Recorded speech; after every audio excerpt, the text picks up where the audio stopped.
Hello, my name is Jason Probert, and I am here today to talk to you about director's commentary over Double Crossed. As you can see from the first second, it is already at the stage of a book. The book signifies that it's someone who's looking at the book outside of the main character line, so it's quite mysterious and unknown about the like who's looking at it. Is it a creature? Is it a thing? Is it just a human? Is it a friend book? It then went into, when it gets to the third and fourth page, it says directed by.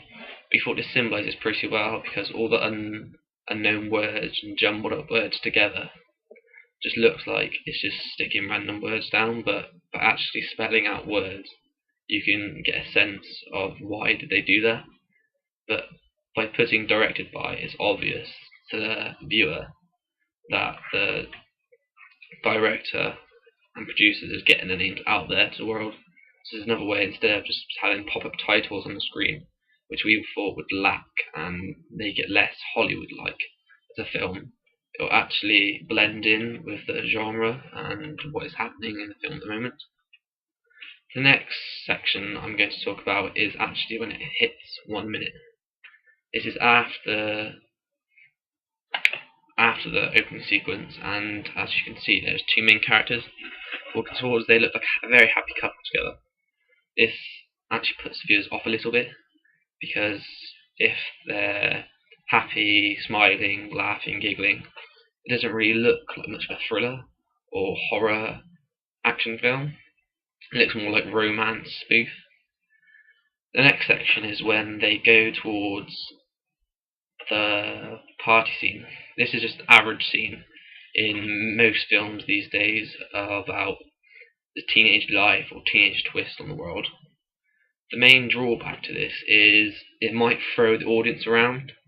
So instead of sticking to one main plot and concentrating on what is happening in this film, they're thinking, what are the separate storylines? What's this character going to be like?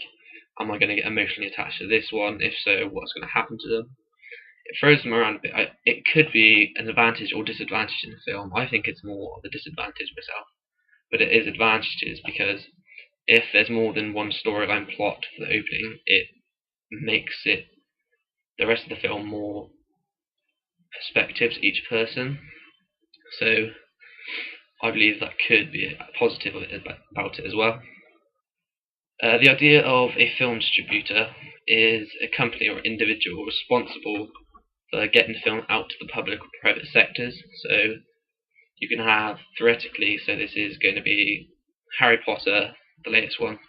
They would have a company, due to it's a major film and millions of people watch around the field, go out to special other like sub companies or cinemas. So you can have like View, Stroud Cinemas, Cinema Apollo, all of these different cinemas to try and get it out to them so they can sell them the rights to actually view Harry Potter.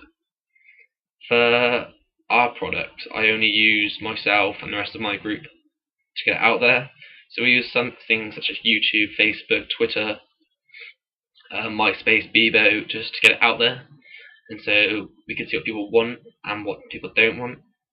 I think this worked rather well due to the overall product was good and it was a good budget because we had obviously no budget at all. So the funding was all privately, all done by people involved. So that was me, Becky, Emma, and Alex.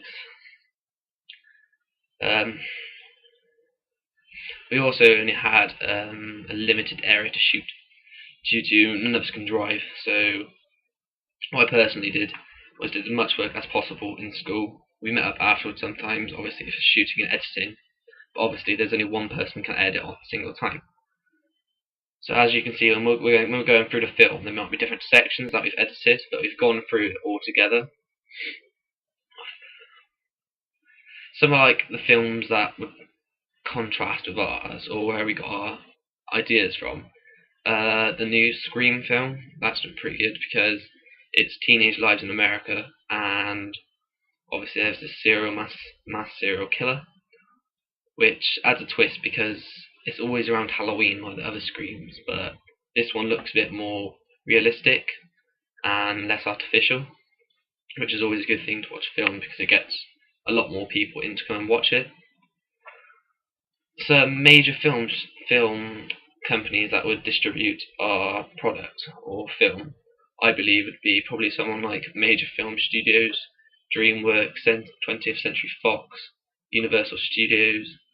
All of these are major companies in America, and America specialises mainly in making big in-your-face films, thriller, horror, action, comedy, spoofs, name it all. They can do documentaries.